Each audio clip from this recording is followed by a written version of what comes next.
Holla Warriors. I just thought I would check in with you. We're in a different location today rather than my bedroom. We're in my garden. So I'm just sat in a chair outside my office. I hope you can see that. Just actually, I was doing my emails out here because the weather's so nice today. And some vitamin C I think is good for the soul. So I thought I would check in with you really because it's been a month. So I just thought I would have a monthly moan. And just let you know I've been getting on really. It's been a particularly bad month, if I'm honest. For whatever reason, my migraines have been exponential this month, actually.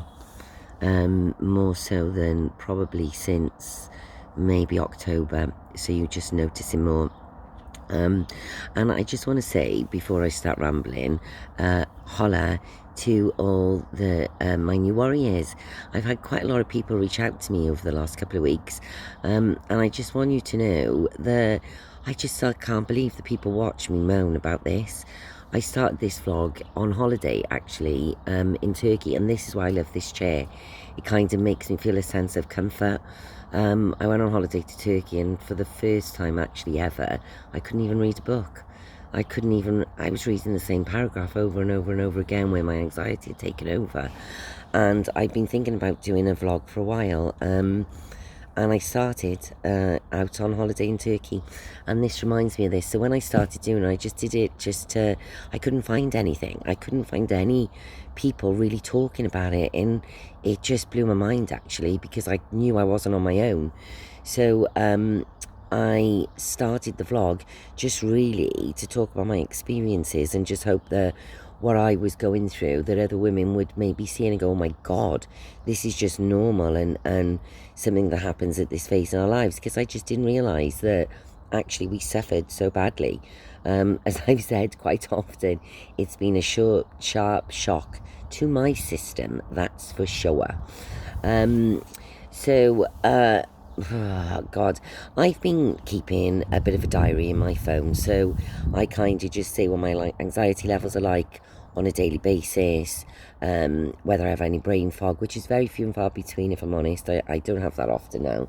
My migraines, that's another story. And just really so I can monitor what my well-being is throughout my cycle of a month, because I'm still having a period as regular as clockwork. I'm due my period today, and I'll come on between 8 and 9 o'clock tonight, because that's just the way that it goes. Now, lots of women still have periods, you know, as I've said in previous vlogs. My friend's mother still has a period until she was 80. It's crazy, it's just the way the body is.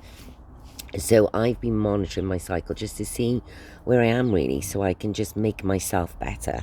So what I found is that my very first week on my cycle is my best week up until about day 8 or 9. And it is genuinely, my anxiety is the lowest. I function really well. I actually have fun, which sounds a really stupid thing to say, but when you're going through this, you understand what I'm saying. I just think we pretend we're having fun a lot of the time and we don't. Whereas I really do. I kind of have moments where I forget I'm going through this. That lasts for about 8 days of the month on this new treatment. Then I start to get a bit aggy as I go on to Diaz-Sutton. One of my warriors actually contacted me this week, and we had a few messages.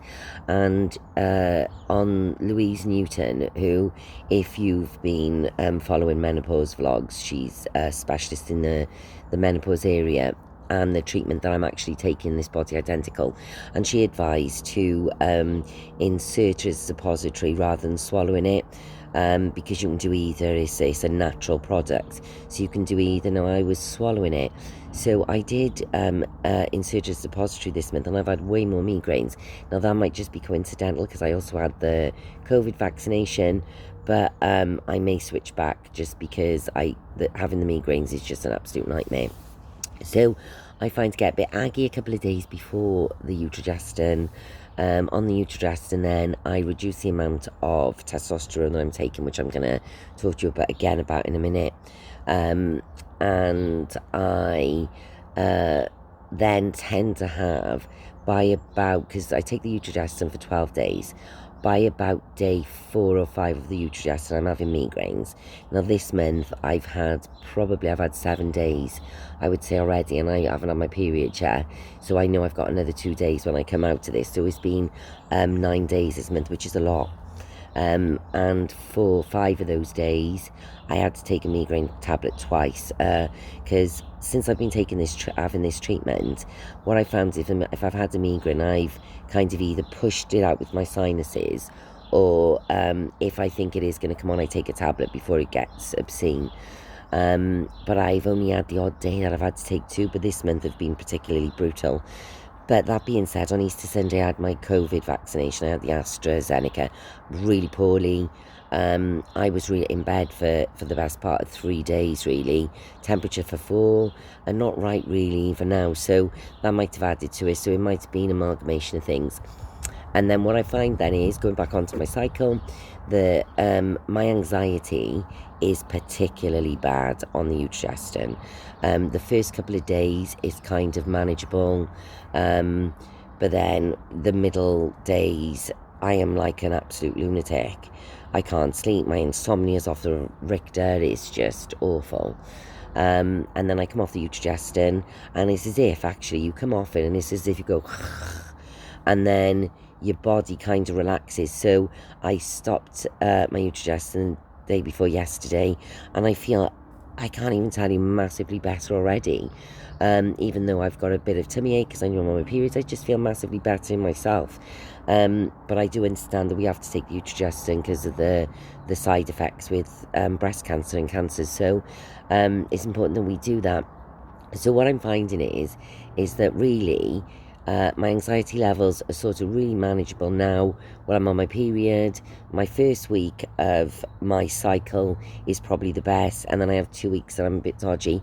So I think compared to where I was, that's amazing. The other thing that I will say to you as well is that we really do have to make a conscious effort to do things, because I think that when we're feeling the way that we feel, it's very, very easy to get so caught up in the anxiety and inside your head, and not want to do anything. And I think then when you don't do anything, it makes you not want to do anything, and we get into this cycle of not wanting to even leave the house. And I just think that I was expecting to bounce into my 50s, genuinely, in a phase of my life where, my husband's job is just more successful as we've got older, life is easier, the kids are grown up, they're settled. You just think they're in a place where things should get easier. So this is a real sharp shock to the system, and I just think for probably the best part of 5 or 6 years, it kind of dictated my life. And it's really sad that that it has, and it I had a period of a while ago where I genuinely couldn't drive for 6 months. I didn't leave the house. My migraines were so intense. So that's kind of life debilitating, and that's out the equation because I couldn't even function during that period. But I think that when we're in phases where we're actually functioning, we have to make an effort. Ladies, we have to make an effort. Even if you don't want to do something, please, please, please trust me. Do you know, once you get your face on and you get outside the door, you will have a better time than you expect, and you'll come home and you'll go, oh my God, that was so much better than I expected. So what I want to say is, it's so easy for us to internalize ourselves, but we just can't do that. We cannot let this hormonal change determine the next couple of years of our lives. I just can't allow it to. And the truth of it is, I have really bad days. My husband went back to work on Monday, and I can't tell you, my anxiety has been horrendous, absolutely horrendous. But as I've said to you before, I cannot keep still. So for me, if I'm not busy with work, I keep myself busy. I was never into gardening. I've turned into a middle-aged gardening woman. I'm growing vegetables. I bought all plants. A lot of them were babies or plugs on eBay that I've nurtured over the last few years, and they've got bigger, and I've learned how to do things. So that kind of keeps me busy through the summer. In my house, because we moved house, I'm not kidding you, if something didn't move, I painted it. Like, it was a standard joke with my husband going, oh my God, what's she painting again today? And it all looks lovely, so it's all gone in the house, but I keep busy. Because the other thing I'll say to you is, you need to keep busy to not feed the anxiety. Because I think that what I found was, I thought that my anxiety had reduced, if I'm honest. But I realised that it hadn't. I think that I was so busy with work in December, January and February, with the tax returns and everything that was going on with COVID, that I just didn't have time to feed the anxiety, because my job is a deadline driven job. So I don't have the privilege of maybe going, oh, I can't do that today because I have no choice. A client gets fined, it's something has to be filed. If you say you're going to do something, it has to be done. So as a result, there are days where I've really struggled to be in work, but I've had to, because that outweighs it for me. So what I realised was that because my work stress levels were through the roof, my body couldn't deal with the anxiety as well, so it became secondary. But as soon as that stopped, I realised how much the anxiety was there. So I've just realised the busier that I am, the less I can feed this little devil, this there hanging on my shoulder. So try and be busy. Now, I'm going to finish this and now by talking about the testosterone I'm taking again, because so many of you have contacted me of late saying that you're just lethargic, you don't want to do anything, you're going to get up and go. Honestly, I'm taking Androfem. It's a female testosterone. You can only get it on private prescription from a consultant. It is life-changing. So even if I look how it was a year ago, and mind you, a year ago is not a great comparison, because that's when we stopped having HRT with shortages, and I was really, really poorly this time last year. But if I go back to previous on HRT, the difference for me is testosterone. It gives me that get up and go. I'm not as lethargic as I was. You know what it's like, ladies. We wake up and we don't even want to move. We don't want to do anything. And there's no method or madness or reasoning for it. It's just the way your body is reacting with your hormones that day. The testosterone have changed my life. It's also giving me my sex drive back again, which, again, we know, ladies, is never there. And I think that's something that I found with every single woman I've spoken to, we're going through the same thing. But genuinely, it's given me my sex drive back again. But it's given me that get up and go. It has been life-changing. Now, I didn't know about it until I seen a private consultant. I didn't know about it. Other women are not talking about it. But I promise you, please, please, please check it out. Because if there's one thing that I can say that have made this journey a lot better for me, it's this. And I use a tiny, tiny bit. It says pea size. Trust me, it's the tiniest pea in the world that I use. But you suss it out because it's very instantaneous, and you can feel it in your body, actually. So honestly, ladies, I want to finish off by please, please, please check this out. And I'm only telling you this from a point of reference and how it's made me feel. So it's called Androfem, and it's on private prescription only, and I think it cost me around £120 English pounds. Now I will leave you on that, but I am gonna make a conscious effort to go out this week, because this is my good week, this is my low anxiety week. So I promise you, because my work levels are lower, I am gonna get out the house. I might even have my roots done at some point. It looks like they're supposed to be like this, but they're really not. So I am going to leave the house this week, because it's going to be my good kind of 2 weeks, and I'm going to do a vlog from the woods to you, and we're going to go over to the river, because it's so pretty over there. So that'll give me the bump and the kick up the bum to leave the house to come do it, to do a vlog for you. So I hope you're all okay.